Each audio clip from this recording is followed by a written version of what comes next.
is game number 3. We tied up 1-1. It's now match point for both of these players. And of course, in these group stages, everything matters. It might not seem like it, but all the points, whether it's for seeding in the winner's bracket, loser's bracket, or even just not getting knocked out of the group, every win counts. And spawning here in the lower left corner of the map, playing for FOU, for our Utopia, it's the Blue Zerg player known as Leenock. And his opponent, spawning at the top right spawn location, going to be going for a Forge Fast Expand. He is going to be trying to take a 3-0 scoreline in matches. If he wins this game, he will be there. It is going to be none other than Team Liquid's hero. Kind of interesting mentality on this too, just to touch on that, because of course he faked one on Polar Knights. So, I mean, Leenock had scouted the base. He knew that was a fake. That's not like a mind game thing. But coming into this game, if he tries to actually go for one, Leenock may assume that it's a fake. And you never want to assume in StarCraft 2. Most of the time when you do, it ends up biting you in the ass. Yeah. Well, that would be kind of interesting. You know, honestly, I wouldn't be too surprised to see Hero go for a 2-base play again, because I mentioned on Polar Knight that I expected the Zealot Immortal all-in because you can't really take a third on that map all that easily. And lo and behold, it was a 2-base play. So the same is true for this map. It's very similar as far as like trying to take the third base. It's very wide open between the natural and the third. It's very, very hard to take. So Leenock is going to be going pool first, so he definitely doesn't want to leave anything to chance, but we'll see what Hero does. He's not going to cannon rush because he is going Nexus first. He'll be able to block up the hatchery for a little bit though. Oh, no, there is a Forge going down. Okay. Yeah, not that it would do much. I would love if he would fake like a cannon rush too. Like, just a little nuance on that last game, a reminder. There was there used to be a Swiss player called Wolverate who used to do this really weird thing where he'd always pylon block, go Forge on like 15, and then he would just make like cannons randomly around the natural, and you'd have to just dance with them, and it was really stupid, and nobody good ever lost to it. But like if one of the cannons got up, you'd just like lose your natural. Man, Hero is super denying this, by the way. We were talking earlier today about how players almost never even let these pylons complete anymore. He's actually not only let one complete, but put another one here at the third. And I wouldn't be too surprised to see him let that complete as well. Oh no, okay, he's just coming back into the throw, but is he gonna get the drone? I don't think so. I think the drone has too much health. Alright. Well, a nuisance to say the least. Pylon is torn down, and now Lings are out. Luckily, there's enough up at home that this shouldn't be a problem. Yeah, I mean, a nice little deny there. Canceling the second pylon, not a huge loss. He does have his own Nexus nearly complete here, so his own natural expansion is far ahead of his opponent's. But the gateway's later than it should be. It's a little bit delayed, so that'll also slow down the warp gate technology if he does want to go for some kind of a 2-base play. Yeah, that's of course. Maybe he goes for a really fast third. Like, that's another thing you can see Protosses do on this map. Go for a really fast third, and then with the Nexus done pretty early, the overcharge is done to help kill off any kind of 3-base push that the Zerg can do. Well, the problem too, let's not forget with the delayed gateway, which means the delayed cyber, which means the delayed mothership core.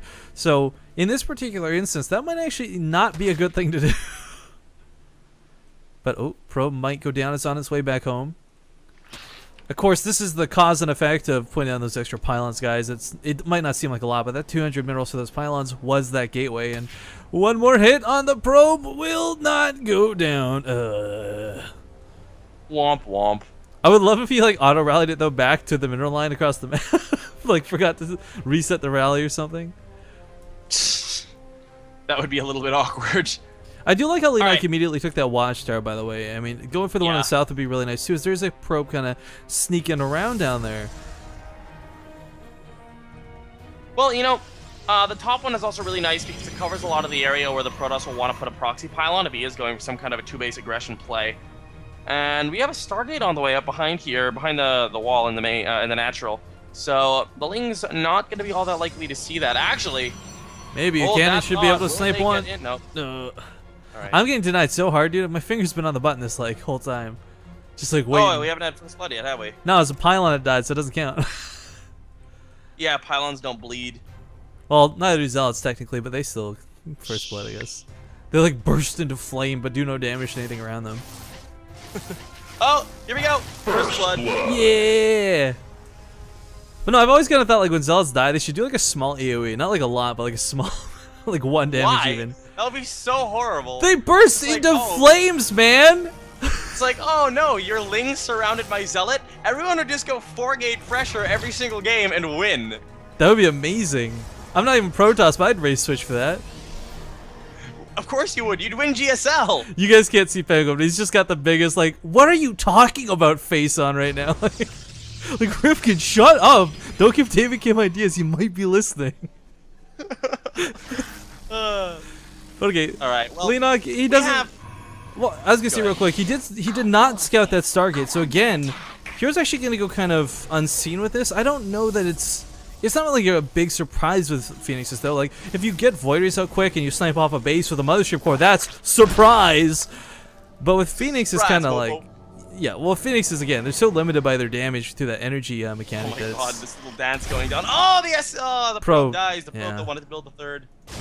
And, well, here come the 3 Phoenixes moving across. The one thing that this did enable is that the spores won't be done in time, but they will now that the Phoenixes spend time going after an Overlord. So, Leenock, a little bit supply block, not a big deal. 4 Overlords in production. Macro Hatchery on the way as well. Third base going down for Hero now as well. So, Robo Bay coming in, he's going to be transitioning into Colossus. And, well, the Phoenixes, the idea is that he wants to force Hydralisks, and then the Colossi will counter the Hydralisks. 17 drones on the way. Okay, Leenock, we get it, you're Zerg. The problem, though, when you go for that sort of meta step is, let's not forget, there's one more on top of the Colossus, and that's invest in the Vipers. Oh man, he's actually losing a lot of Overlords. This way more than he should. Super supply block right now. Even these 2 Overlords coming out might not unsupply block him, but actually, Hero saying, let me help you with that supply block. I'll kill some drones too. Yeah. But these roaches... Well, yeah, these roaches coming in. The cannon's going to go down pretty quick. Mothership Core can eventually clean these up, but I mean, that's a big eventually. Yeah, I don't think this is going to snipe the base. Void Ray's coming on in now. Good focus fire to pick up the 2 beacon ones first, and here come the lifts. The Roaches not really trading all that efficiently here. He loses a bunch of Roaches for a cannon and a Zealot, so a little bit unfortunate. Leenock having a lot of trouble getting a good footing in this game. Dropping those Roaches for free, not good either, but he does have a very good economy going for him. He's up to 66 drones. He's got an Infestation Pit on the way, Hydra Den on the way. This, to me, smells like Swarm Hosts. I would say Roach Hydra Viper timing, but he's taking a 4th base, and you usually do that off 3. So... Well, I think this is too tentative on, like, waiting to see the Colossus, because he's seen the Void Rays, right? He's seen the Phoenixes. He hasn't had the evidence of the Colossus yet. If he sees the Colossus, I'm sure Hive Tech will start when that Infestation Pit finishes. Maybe. Yeah. Alright, well, Ling's still trying to get up around here. They will be able to kill a couple more probes. One cannon, but it's very exposed, of course. Overcharge is even baited out of this. Meanwhile, though, here at the front of the base of Leenock with not a lot of Zealots, but enough because they're supported by all this massive air. 4 Phoenixes can lift off the Hydralisk. Zealots can do damage. Overcharge going down on the Roadjorn. The focus fire on this, it's absolutely going to go down. Wow, that sucks. And now here comes the first Hydra, going to be fighting solo. Nothing you want to be doing as a Hydralisk. He could have killed that. Are going to be coming on in here. Going to be able to lift those up. His Hero down goes the Void Ray. That's going to be a nice little pick. 1 health. 1 health Hive. 1 HP for the win. Right. And yeah, you're right. He does actually go into the Hive immediately. Very interesting to see Hive as well as a 4th base. So he's not going for a timing here. He's just going to be playing Roach Hydra Viper. Probably a little bit pokey, but he's not going to all in off it off 3 base like some people like to do. Spire coming down behind this, and well, we have 2 more Stargates on the way here, so Mass Sky Toss is going to be on the menu for Hero. I like that Hero's skipping that step, though. He's expecting entirely that Hive Tech. Like, he's played, like, again, guys, it's such an easy thing. Like, if we can predict it, you bet the players can.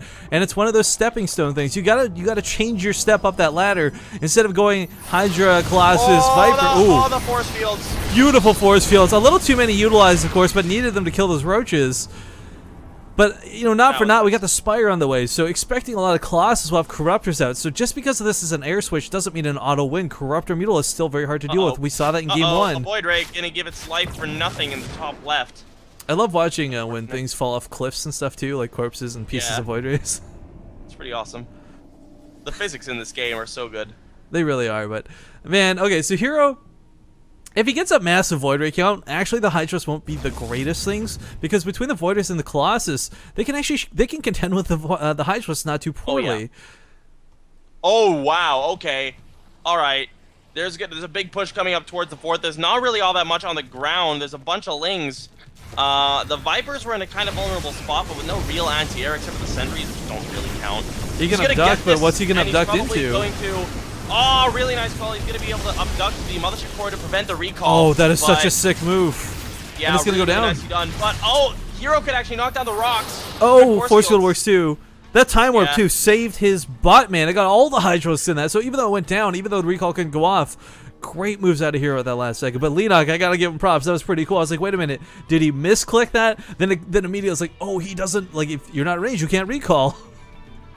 Yeah. So cool with the Vipers. But all right, there's the Mutalisk. So as predicted, a bit of a tech swap coming out of this.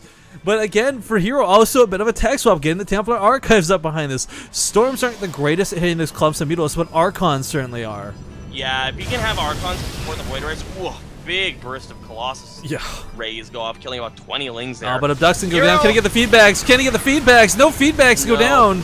Loses the High Templar too, but there's still a lot of Void Rays with this. And as we see, the Ground Army just can't compete.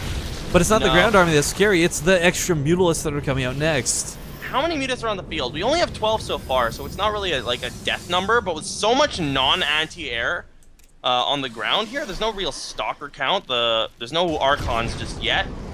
This is going to be really tough for Hero to actually hold. We have a bunch of mutants flying, looks like towards the main.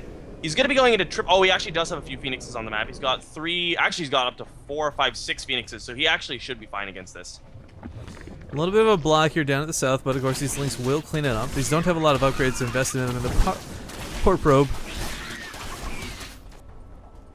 I like that Hero's taking another base right now, though. He could gear up and go for an attack, but knows that he's nowhere near max, so decides to take the economy route instead. Storm is researching, and of course, guys, Storm is like 80 damage blanket, so one way or another, it's an extra bit of AoE. If it lands on Hydros, of course, it kills them pretty much outright. Mutalisks are too fast to sit in them, so I don't know where he's planning to utilize this best.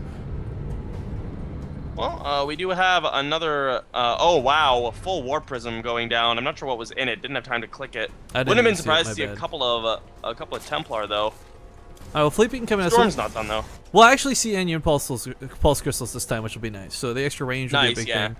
Corruptor's coming out, though. It's going to be, I really like... Corruptors outrange the Phoenixes by 1, so with absolutely perfect Automaton Micro, you can kill Phoenix Muta Corruptor with only Phoenixes, but well, the problem... basically what'll happen is the Phoenixes will be chasing, and then the Corruptors can turn around, focus fire, and kill one straight up.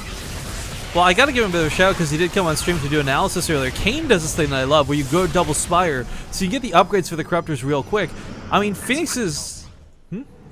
It's your build? Yeah, okay, sure, Penguin. Anyways, it is, man. Point is, look at this, guys. 5 damage per shot times 2. Okay, that's great. Corruptors have a base armor of 1. You crank out armor on those things with their health pool. Phoenixes will, even with Onion Pulse Crystals, will take forever to kill them, making them more durable, making them better, and making them, even with the Onion Pulse Crystals, less effective in keeping your Mutalisks alive. So, we don't see the upgrades coming out yet, but I would love to see Leenock make that swap. This base is going to go down for sure, though. This is so much dedicated to this. He's abducting Phoenixes, but, I mean, these are the cheapest things to abduct. It's actually not that bad to lose a couple of these. The problem is that without the Phoenixes, though, the rest of the ground army can't really compete. And I mean, Hero is going to be able to get out by the looks of it. He got the base. Meanwhile, run by... But the third base, this cannon's down, though. So it's, I don't know. It's not going to be devastating, but definitely needs to come back to defend this. Huntress and Roaches. This is a lot of gateways. This is a lot of production. He can't afford to lose this for free. Colossus goes down for free here. The Phoenixes are higher in number again. Is Onion Pulse Crystal done? Yes, it is. Yeah, so he's got that massive range, of course, on everything here. Big warp in here to the south. Go down, though. This is action everywhere. You know what? This is like a base trade scenario without game ending. You know what I mean? They just keep, trading out these extra expansions. Well, Leenock is actually continuing to do some damage in the third. Can't really reach the mineral line, though. Can't really go for the jugular there. Fifth base did go down. Leenock relegated down to only 3 bases now against the 4 of Hero. And this is unfortunate, too, because his main's, like, mined out. His natural's getting there, too. Yeah, he's struggling. And, I mean, he tries to put down another base at the top left, but the Zealot's going to go for it. No cancel. Ooh. Every resource counts at this point. Looks like he may get the Mothership Core. Nope, Phoenix is going to come in and save that bad boy. So many Phoenixes now. This is the critical mass that he was looking for in the Storms. first game. Let's not forget about Storms. Yeah. Okay, so they might not tick a lot, but it's still area of effect damage, and it bypasses armor. So even if he lands on the Corruptors, it's not bad. I mean, of course, these Templar, their best case scenarios to feedback auto-kill the Vipers would probably be what they want to do, but of course, range is not exactly on their side, and these Vipers don't have the energy to actually get feedback killed. Yeah, I mean, the problem though is like Leenock, the power of the Zerg, one of the powers of the Zerg at least is the power of being able to remax immediately. Hero, and he doesn't have that power. He doesn't have any bank. Penguin, look at this base of Hero though, so well fortified between the cannons and the storms. Yeah. Leenock's gonna die if he pushes into this too hard. Boom. Beautiful storm. It doesn't kill the Mutalists, of course, but it scares them away. Buys the time for the Phoenixes to get over here. And while he's investing in the weapon upgrades, oh, these storms are all right, but as expected, they're not meant to really connect to a lot of the air. The nicest is like he should. If the storms hit the Corruptors, that's the real damage because they don't regenerate it as fast like the Mutas. Yeah. And if they're low health Corruptors, the Phoenixes can actually fight them. And well, the Phoenix control here from Hero, so good. Look at the resources lost while this is going on too, by the way. I just want to throw that out there. Incredibly even, as ridiculous as that is to consider. Oh, Mothership Core gonna go down. Down it goes. Continued Phoenix production though. Phoenixes are rallied out to this army. The Void Ray is going to try to charge on up, do some damage. Good Storm going down to zone the units, even if it doesn't do that much actual damage. The air count is really high. The Storms are okay, but they're not really landing. And the problem is, the Mutalists have got that tissue regen, so if you don't kill them, I mean, the Storms almost become irrelevant. Yeah, that's why you need to really aim for the Corruptors here. Oh, that was a good Storm. Catches a couple more Mutalists on the tail end out. But of course, the big thing we gotta consider, guys, is Leenock is gonna have trouble remaking this. He's just now established bases to the south. Oh, that was another really good storm. That's another really good storm! But oh, everything escapes just barely in the red. But I was gonna say, Leenock has just established these bases. So up until this point, he didn't really have the economy to remake any of the units. He was losing. Now, fortunately, he's gonna be able to. So Heroes who's been trading quite effectively is gonna find it a little bit harder to keep trading like this. Yeah, I mean, +3 is coming into the air as well, and +3 attack on Muta Corruptor is very scary. I mean, the Mutas are going to kill stuff so fast. And it's continuing to upgrade the Lings as well, which is very nice. Ultra Cavern coming in as well, which is great to deal with an overcommittal of Phoenixes. Because, I mean, how many Phoenixes are there on the map right now? So 18. many. And you can't... Which is going to be... He needs it. He needs that because of the sheer amount of air. There's 11 more Mutas in production. But, okay, good. He's actually cut Phoenix production, which is very important. Because if you have, like, 30 Phoenixes, that's 60 supply that will do nothing against an Ultra Remax. Yeah, of course, Ultras are massive units, guys. You cannot Graviton beam them in the air like you can everything else. Still dancing around here, Phoenixes and Corruptors, but the base should go down to some focus fire from the Zealots. It's going to be close. Okay, it does go down. Never mind. I take it back. Wasn't close at all. But the Void Ray... You know, if you had more Void Rays, of course, the big thing is you could actually take on these Corruptors pretty decently. You know, whether it's a direct attack or just using them to pivot around, but these Corruptors are soaking so much damage. Again, they don't have any armor upgrades invested in them. I said they have one armor base earlier. They have 2 armor. I'm mistaken. It's even better for them to go for armor upgrades. But instead, still just investing in the air. Leenock could make this almost impossible for Hero to deal with, but isn't. Yeah, like when you get to 3/3 Muta Corruptor, that's when you just smile every time they try to engage you, and you're just like, you're not gonna kill me, man. I mean, even the Mutas are like hard to deal with. Okay, well, Zell's gonna knock down this northern base again. Hero's been trying to establish this lower right base himself. Of course, we talk about Leenock being some trouble. Hero's also starting to mine out at the same time. Natural base is pretty much empty at this point. Took that northern base, but that's not a whole lot. Will this base go down? That's the big question. It's gonna be close. I wish. How many hatcheries have died this game? I don't know. I wish it showed it in the resources lost so you could see, like, exactly. Because I'm pretty sure it's got to be 5 or more at this point. Yeah. Oh, nice. Hallucination on the Void Rays. At the very least. Abducts, maybe. Baits a fungal. Or just work on some tanking. Investors are out for Leenock, though. How many does he actually have? He's only got 1. And it does escape its life from that expansion. Here comes an attack on the 4th base of Hero. Hero going to lose quite a lot to this. Dark Shrine. Trade mode. Oh, the Dark Shrine is a really cool idea this late in the game too. Because look at this, Leenock has been so focused on the ground and air. He's got no observers, no overseers, no detection. Oh my God, a big warp under Dark Temple could just ruin his day. The Immortals marching up this ramp, though. Can they get the chitinous plating before it finishes? If they do, the Ultras are not going to really be that viable of an option anymore. No, not at all. He doesn't know that there's a big timer on that, though. He does catch an Infestor, and it looks like it's going to go down so quick. Yeah, But meanwhile, the Mutalisk flock, it's still dancing around the main and is so out of control. He actually depowered 2 of the Stargates, which is a really big deal considering that's how he's trying to deal with this. A lot of the mutas going down here. The Phoenix count remaining pretty stable. He's sitting at 19 at the moment. Some of the Corruptors going down to Void Ray Fire as well. Hero at a bit of a supply advantage right now. These Immortals continuing to shred will take out the Evo Chamber before the upgrade finishes. Archon's coming in to give some extra splash damage on the ground. Some of the Phoenix is going down, but Hero looks like he's in a commanding position this game. This is everything for Leenock, guys. His income is just almost completely stopped. He has to establish that northern left base. If this doesn't go up, then he's got no income. He can't make anything else. And Leenock actually soon will not be able to afford the Overseers he's going to need for Dark Templar. Make anything. He's losing all of his tech to these Immortals, and they're going after the Hive. They're not going to get the Hive. No, they're not, but Penguin, he can't afford to make Overseers. Dark Templar would be insane right now. No.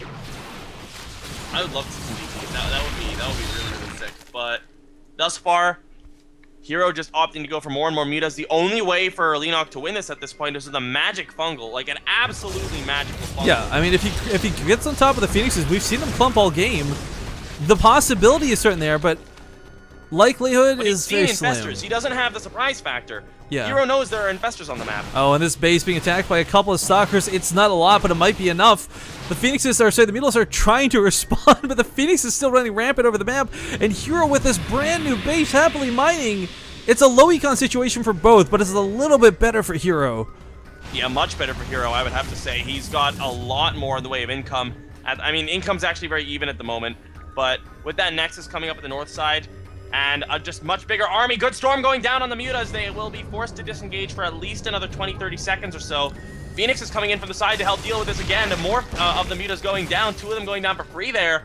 And the Crupper, well, the Crupper count's actually starting to dwindle too, which means there's no guard for those Mutalisks. Yeah, I mean, the Crupper count is still there. There's still 10, which is okay. Yeah. 3 infestors are burrowed. He needs a magical fungal, a magical set of fungals to take this army out. It's like asking so much, Penguin.